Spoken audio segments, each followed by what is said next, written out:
بسم اللہ الرحمن الرحیم۔ السلام علیکم ڈیئر اسٹوڈنٹس، کیسے ہو آپ لوگ؟ کہ آج ہماری نردبان اردو تفہیم کرنے جا رہے ہیں قدرت کا کمال، تو ویڈیو اینڈ تک دیکھیے گا۔ اور اس کے اندر ہمارے پاس ایک سبق ہے، سبق کو پڑھنے کے بعد پھر ہم اس سے متعلق سوالات کو حل کریں گے۔ تو سب سے پہلے ہم سبق پڑھ لیتے ہیں یہاں پر۔ اس کے اندر ہمارے پاس 3 یا 4 پیراگرافس ہیں اور پھر ہم سوالات کو شروع کریں گے۔ تو چلیے میرے ساتھ ساتھ پڑھتے جائیے، پینسل ہاتھ میں رکھیے، ٹھیک ہے؟ اور جو مشکل الفاظ آئیں گے اس کو بھی ہم یہاں پر دیکھتے جائیں گے۔ تو گھاس نباتات کی ابتدائی شکل ہے۔ ابتدائی کے ابتدا سے ہے، یعنی کہ جو چیز شروع میں ہوتی ہے۔ تو گھاس نباتات کی ابتدائی شکل ہے، یعنی جتنے بھی ہمارے پاس نباتات ہیں، نباتات کے اندر ہمارے پاس کیا آتے ہیں؟ سارے پیڑ پودے، گھاس، پتے، یہ ہری ہری ہریالی جتنی ہے، یہ سب کے سب نباتات کے اندر آتے ہیں، ٹھیک ہے؟ جس کو ہم انگلش میں باٹنی بھی کہتے ہیں۔ جو ہم پلانٹس سے ریلیٹڈ ساری باتیں کرتے ہیں نا، پودوں سے ریلیٹڈ، جس کے اندر ساری پودوں کی نسلیں آ جاتی ہیں، قسمیں آ جاتی ہیں، وہ سب نباتات میں آتا ہے۔ تو نباتات کی جو ابتدائی شکل ہے، یعنی پہلی شکل ہے، پہلا جو اس کا ہمیں کوئی آشکار نظر آتا ہے، وہ گھاس ہے، ٹھیک ہے؟ یعنی گھاس سے پلانٹس کی ابتدا ہوتی ہے، جو بغیر کاشت کے خود بخود کہیں بھی اور کسی بھی موسم میں اگ جاتی ہے۔ کاشت کا مطلب ہوتا ہے اگانا، باقاعدہ جس کے اوپر محنت کرنا، پانی ڈالنا اور اس کے اندر کھاد ڈالنا، اور مطلب اس کو کیڑوں سے مکوڑوں سے بچانا۔ تو جیسے پودے اگائے جاتے ہیں، پیڑ اگائے جاتے ہیں، اس کو باقاعدہ لگایا جاتا ہے، زمین کے اندر بویا جاتا ہے، لیکن گھاس بغیر کاشت کے، بغیر اگائے اگ جاتی ہے، ٹھیک ہے؟ کسی بھی موسم میں اگ جاتی ہے، اس کے لیے کوئی موسم بھی خاص نہیں ہے۔ باقی کسی فصل کو آپ نے اگر اگانا ہو تو کوئی سردی میں اگتا ہے، کوئی گرمی میں اگتا ہے، لیکن گھاس کے لیے کوئی بھی موسم خاص نہیں ہے۔ یہ قدرت کا ایک منفرد کا مطلب اسپیشل، ایک یونیک ہے، مطلب جو بالکل الگ ہے، یہ ایک کمال ہے جس پر ایک کرۂ ارض، کرہ کہتے ہیں یہ آپ کا جو سرکل ہوتا ہے نا، اس کو کہا جاتا ہے۔ تو یہ جو آپ کی زمین کا کرہ ہے، یعنی کہ آپ کی جو زمین کا سرکل ہے، تو اس کے بیشتر جانوروں کی خوراک کا انحصار ہے، یعنی کہ ہماری زمین کے جو بہت سارے جانور ہیں، بیشتر کا مطلب بہت سارے جانور، ان کی خوراک جو منحصر ہے، یعنی ڈپینڈنٹ ہے، وہ کس کے اوپر ہے؟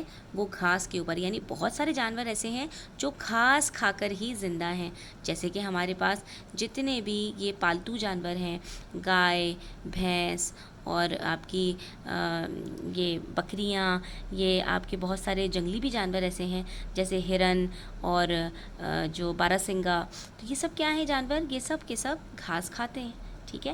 تو اب یہاں پر ہمیں اور کیا بتا رہے ہیں؟ جیسے اونٹ، گینڈا، ہاتھی، گائے، گھوڑا اور ہرن جیسے سینکڑوں مضبوط اور توانا جسم والے جانور گھاس کھا کر گزارا کرتے ہیں۔ تو یہ دیکھیں، نام بھی بتا دیا انہوں نے ہمیں۔ اونٹ بھی گھاس کھاتا ہے، گینڈا، ہاتھی۔ اب اونٹ، گائے، گھوڑا اور ہرن، ہم نے ان کو تو دیکھا ہی ہے، ٹھیک ہے؟ البتہ ہرن کو بھی نہیں دیکھا، لیکن گینڈا، ہاتھی اور ہرن یہ بھی ہمیں پتہ چل گیا ہے کہ سینکڑوں کا مطلب، سینکڑوں کا لفظ جو ہے وہ 100 سے ہے، کئی سو، یعنی 200، 300، 400، یہ سینکڑوں میں آتا ہے۔ تو کئی سو اس طرح کے جو ہے جانور ہیں جو بہت مضبوط اور توانا ہیں، بہت جو ہے وہ طاقتور ہیں، لیکن ان سب کی جو خوراک ہے وہ گھاس ہے، اور یہ سب گھاس کھا کر زندہ رہتے ہیں۔ جنگلات اور باغات کی زینت بھی گھاس سے ہی ہے، خصوصیات کے اعتبار سے۔ اب آپ دیکھیں نا، جنگل کتنے خوبصورت لگتے ہیں، یا باغات ہیں کتنے خوبصورت لگتے ہیں، تو ان کی ساری خوبصورتی ایسا لگتا ہے انہوں نے مخمل کی ایک ہری چادر اوڑھی ہوئی ہو۔ تو یہ مخمل کی چادر کون سی ہوتی ہے؟ یہ گھاس ہی تو ہوتی ہے، جس کو اللہ تعالیٰ نے، جس سے باغات کو حسن دیا ہے۔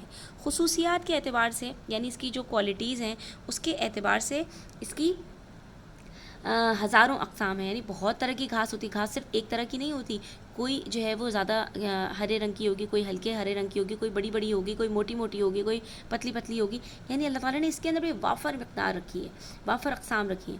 ان میں سے بعض اقسام مثلاً سوامپ اور برمودا وغیرہ قیمتی تصور کی جاتی ہیں۔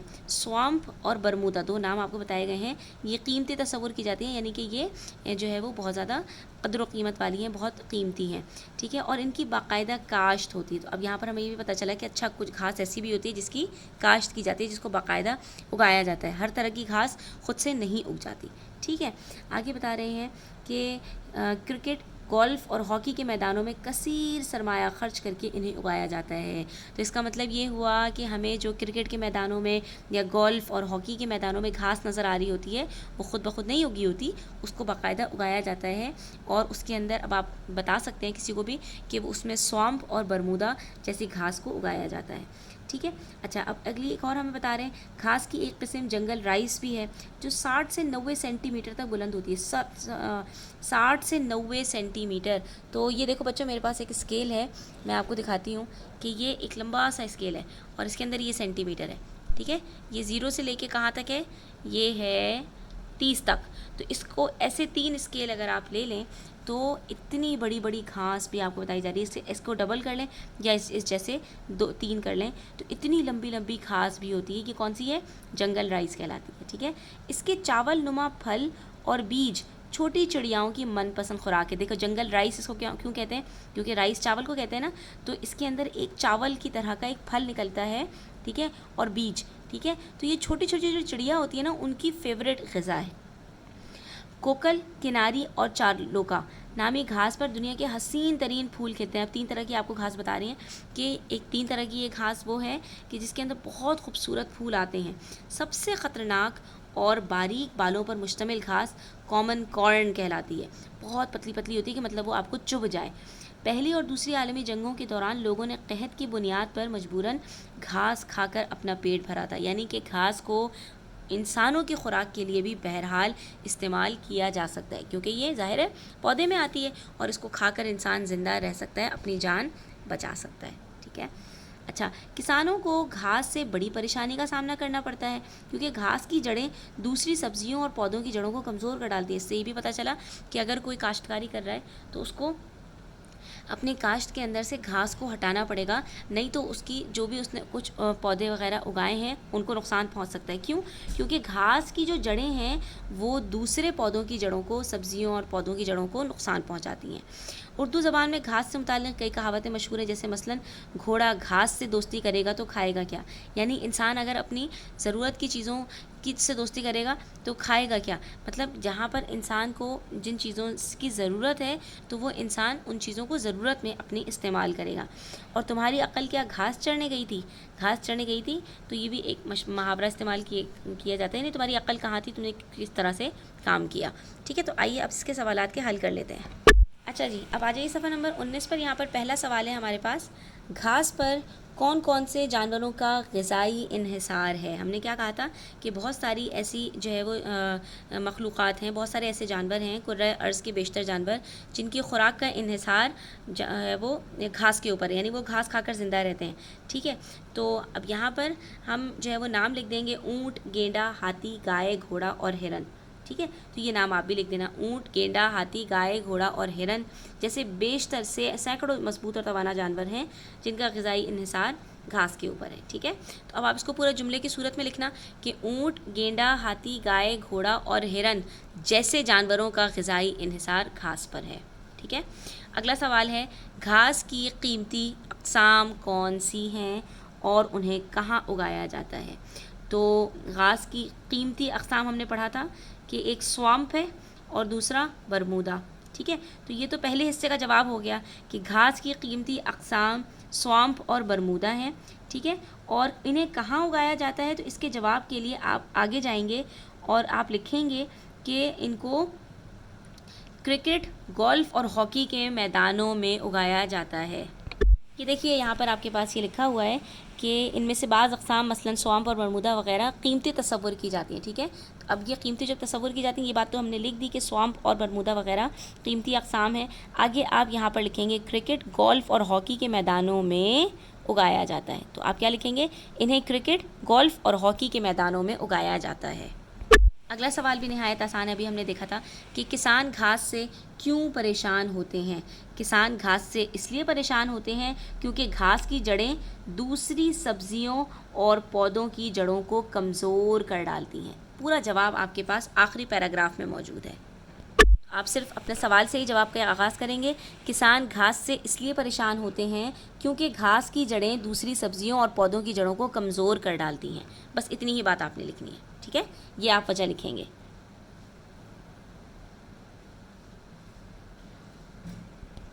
اگلے سوال میں آپ سے کہہ رہے ہیں کہ گھوڑا گھاس سے دوستی کرے گا تو کھائے گا کیا؟ اس کہاوت کا کیا مطلب ہے؟ دیکھو یہ ایسی صورت ہے جیسے گھوڑا گھاس سے ایسی محبت کر کے اسے کھانے پر راضی نہ ہو، ٹھیک ہے؟ اگر گھوڑا گھاس سے محبت کرنے لگے گا تو کھائے گا کیا؟ اور اس کی زندگی کا انحصار اس کے کھانے پر ہے تو وہ مر جائے گا، ٹھیک ہے؟ وہ فاقے کرے گا اور فاقوں سے مر جائے گا۔ تو اس کا مطلب یہ ہے کہ انسان اپنی گزر بسر کے لیے محنت اور جو ہے وہ محنت کرتا ہے کمانے کے لیے، اور اگر وہ خرچ نہ کرے تو کیا ہوگا کہ یہ ایسا ہی ہے کہ گھوڑا جب اپنی گھاس سے دوستی کرے گا تو کھائے گا کیا؟ تو یہاں پر اس کا مطلب یہ ہوا کہ اگر کوئی شخص پیسے کا اتنا عاشق ہو کہ اس کو خرچ کرنے سے انکاری ہو جائے تو اس کے سارے کام رک جائیں گے اور لینے کے دینے پڑ جائیں گے، ٹھیک ہے؟ تو اس کا مطلب کیا ہوا کہ انسان کو اپنے زندگی گزارنے کے لیے اپنا جو بھی کمائی ہے اس کو خرچ کرنا پڑے گا۔ اگلا سوال دیکھیے کہ لوگوں کو گھاس کب اور کیوں کھانی پڑی؟ تو اس کا جواب بھی آپ کو دیا گیا ہے کہ جب جو ہے وہ جنگ عظیم ہوئی تھی تو وہاں پر یہی ہوا تھا نا، کون سی جنگ عظیم ہوئی تھی؟ ہاں، پہلی اور دوسری عالمی جنگوں کے دوران لوگوں نے قحط کی بنیاد پر مجبوراً گھاس کھا کر اپنا پیٹ بھرا تھا، ٹھیک ہے؟ تو اب یہاں پر آپ اس کا جواب لکھیں گے لوگوں کو گھاس کب اور کیوں کھانی پڑی؟ تو لوگوں کو پہلی اور دوسری عالمی جنگ میں کے دوران قحط کی وجہ سے مجبوراً گھاس کھانی پڑی، ٹھیک ہے؟ تو آپ اس کا جواب یہاں سے ہی لکھیں گے۔ آپ بیائی ہے اس طرح بھی لکھ سکتے ہیں کہ پہلی اور دوسری عالمی جنگوں کے دوران لوگوں نے قحط کی بنیاد پر مجبوراً گھاس کھا کر اپنا پیٹ بھرا، اور آپ اس طرح سے بھی لکھ سکتے ہیں کہ پہلی اور دوسری عالمی جنگوں کے دوران لوگوں کو گھاس کھانی پڑی اور کس وجہ سے؟ قحط کی بنیاد پر مجبوراً گھاس کھانی پڑی، ٹھیک ہے؟ اس طرح سے بھی آپ لکھ سکتے ہیں۔ اگلے سوال کے اندر کچھ اردو کے الفاظ ہیں، اس کو ہمیں انگلش میں ترجمہ کرنا ہے۔ پہلا لفظ ہے انحصار، تو اس کا جو ترجمہ ہوگا وہ ڈپینڈنس سے ہوگا، ڈپینڈنٹ نہیں ہوگا، ٹھیک ہے؟ دونوں میں فرق ہے۔ ڈپینڈنس جو ہے وہ ناؤن ہے، ٹھیک ہے، اسم ہے، اور ڈپینڈنٹ جو ہے وہ صفت ہے، ایڈجیکٹو ہے، ٹھیک ہے؟ تو یہاں پر یہ انحصار ناؤن ہے، اسم ہے، ٹھیک ہے؟ اور اس کے اندر آپ ایک اور لفظ بھی استعمال کر سکتے ہیں، ریلائنس، ٹھیک ہے؟ کسی پر ریلائی کرنا، کسی پر انحصار کرنا۔ کاشت کا لفظ ہے، کاشت کہتے ہیں کلٹیویشن کو، کلٹیویٹ کرنا، کچھ اگانا، ٹھیک ہے؟ اس کے بعد خصوصیات، کیریکٹرسٹکس کو کہتے ہیں کسی بھی انسان کی کوئی خصوصیات، اس کے اندر کیا کیا چیزیں خاص ہیں، کیا کیا چیزیں اس میں موجود ہیں، اس کو کیریکٹرسٹکس کہا جاتا ہے۔ اس کے بعد کہاوت کے لیے انگلش میں لفظ استعمال کیا جاتا ہے پروورب کا، مشہور کہاوت، ٹھیک ہے؟ قحط کو انگلش میں کہتے ہیں فیمن، FEMINE۔ نباتات کو انگلش میں کہتے ہیں،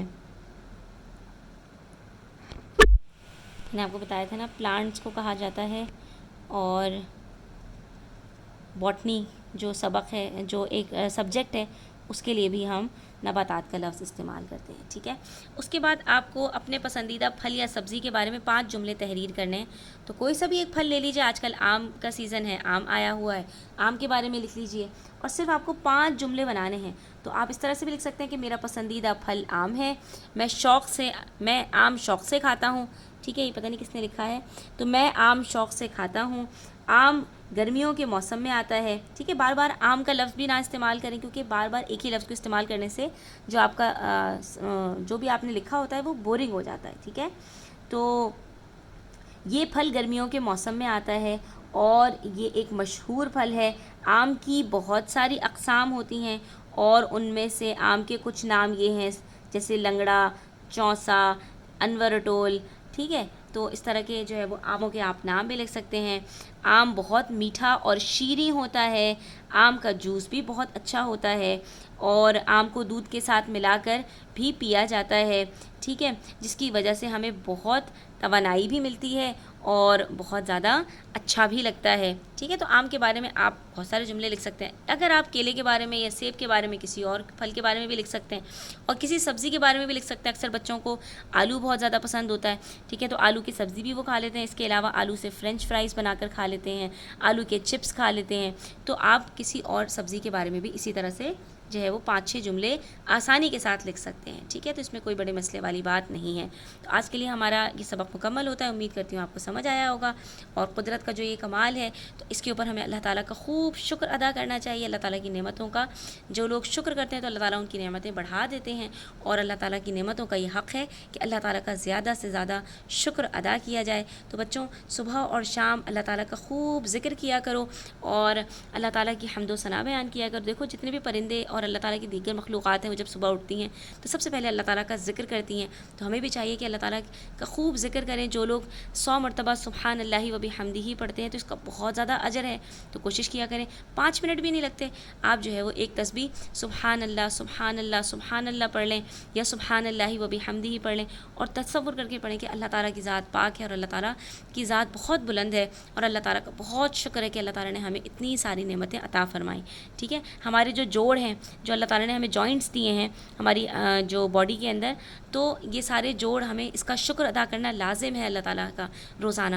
تو جو لوگ چاشت کی نماز پڑھتے ہیں, جو فجر کے بعد 9 بجے سے لے کے 10 بجے 11 بجے تک کا وقت ہوتا ہے, اس میں اگر آپ 2 رکعت نفل پڑھ لیں تو آپ کے تمام جوڑوں کا جو صدقہ ہے وہ ادا ہو جاتا ہے. تو یہ سب چیزیں بھی ہمیں اپنی زندگی میں شامل کرنی چاہیے, اللہ تعالیٰ کا خوب شکر ادا کرنا چاہیے.